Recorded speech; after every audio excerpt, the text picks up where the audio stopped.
Bonjour. En ce dimanche 20 juillet, entre diplomatie internationale, instabilité météo et questions de société, voici les principales infos à retenir.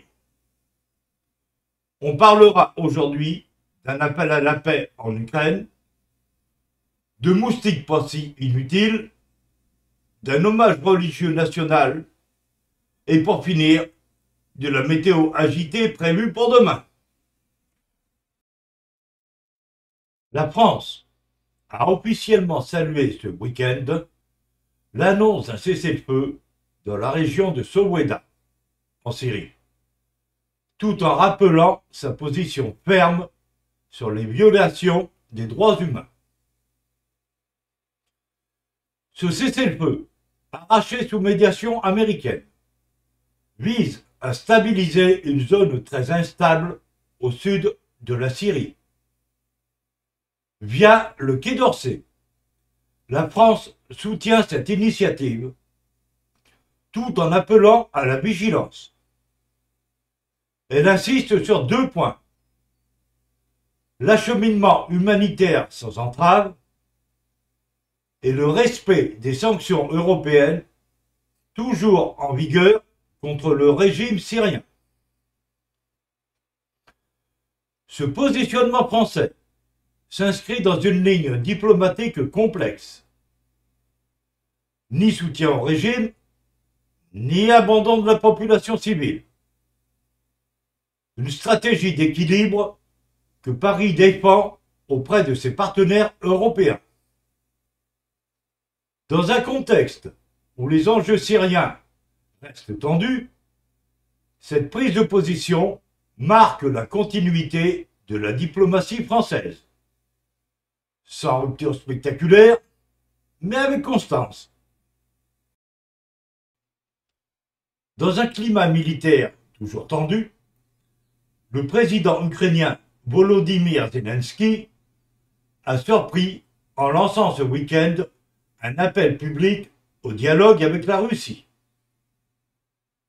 Les négociations étaient gelées depuis plusieurs semaines, après l'échec d'un précédent round en juin.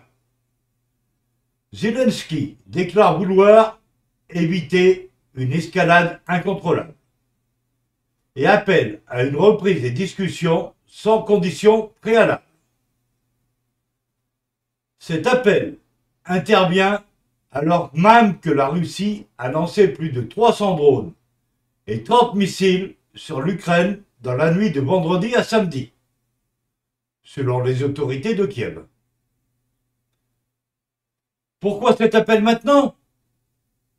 Plusieurs analystes évoquent la pression occidentale, notamment européenne, qui pousse à un apaisement.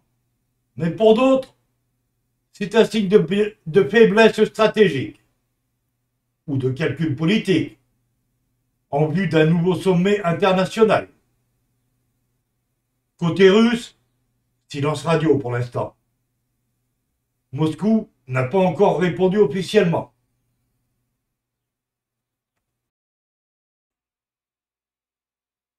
Ce dimanche matin, l'Élysée a confirmé le décès du cardinal André XXIII, à l'âge de 82 ans. Figure majeure de l'Église catholique française, il fut archevêque de Paris de 2005 à 2017 et cardinal depuis 2007. André XXIII était considéré comme une voix mesurée, mais ferme dans les débats de société. Il s'est particulièrement illustré sur les questions bioéthiques, PMA, euthanasie, fin de vie, GPA. Il avait souvent tenté de dialoguer avec le pouvoir public, même lorsqu'il était en désaccord avec les lois en discussion.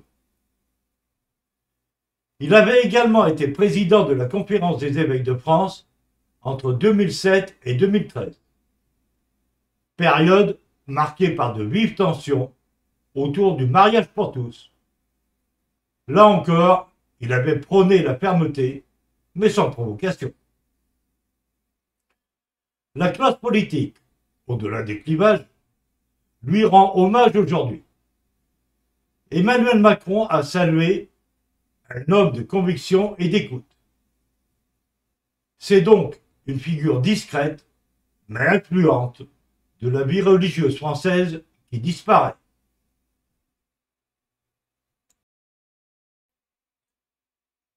Et si les moustiques, ces bêtes qu'on veut tous écraser, étaient en réalité indispensables? En France, une campagne récente contre les moustiques tigres a relancé un débat inattendu. Faut-il vraiment chercher à éliminer tous les moustiques? Des scientifiques tirent la sonnette d'alarme. Les moustiques jouent un rôle écologique important. Certains participent à la pollinisation. D'autres nourrissent oiseaux, poissons ou même bactériens.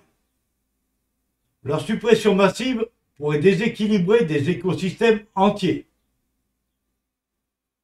Le moustique tigre, lui, il est bien un vecteur de maladie et il faut limiter sa prolifération, mais sans éradiquer tout le groupe.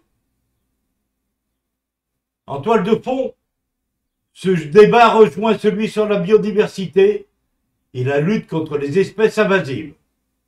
Agir, oui, mais sans aveuglement. Une approche plus fine est donc en train d'émerger, avec des pièges sélectifs et des campagnes localisées, plutôt qu'un traitement massif des zones humides. Un sujet piquant, mais pas si simple. Demain lundi, la météo sera marquée par une instabilité persistante sur une grande partie du pays. Pas de canicule, pas de tempête, mais un risque orageux élevé, avec plusieurs départements en vigilance jaune. Le matin, prévoyez des averses fréquentes, parfois orageuses, notamment en Île-de-France, dans le Rhône, la Gironde ou encore la Loire-Atlantique. L'après-midi, le ciel restera chargé, avec quelques éclaircies possibles. Mais l'instabilité persistera localement. À Paris, vous aurez droit à des averses le matin, nuageux ensuite. Les températures entre 18 et 22 degrés. Vigilance jaune aux orages jusqu'à minuit. À Lyon, ciel changeant, avec quelques averses, 19 à 27 degrés. À Bordeaux, instabilité persistante, averses éparses, 20 à 22 degrés. À Nantes, matinée perturbée, amélioration timide, 17 à 22 degrés. En résumé, pas de danger majeur, mais une journée désagréable sur la route ou en extérieur. Soyez prudents. Aujourd'hui, nous fêtons la Saint-Arsène. Et le dicton du jour nous dit à la Saint-Arsène, mais au sec tes graines. Un clin d'œil au jardinier prudent, et peut-être un conseil avisé, vu la météo qui nous attend demain.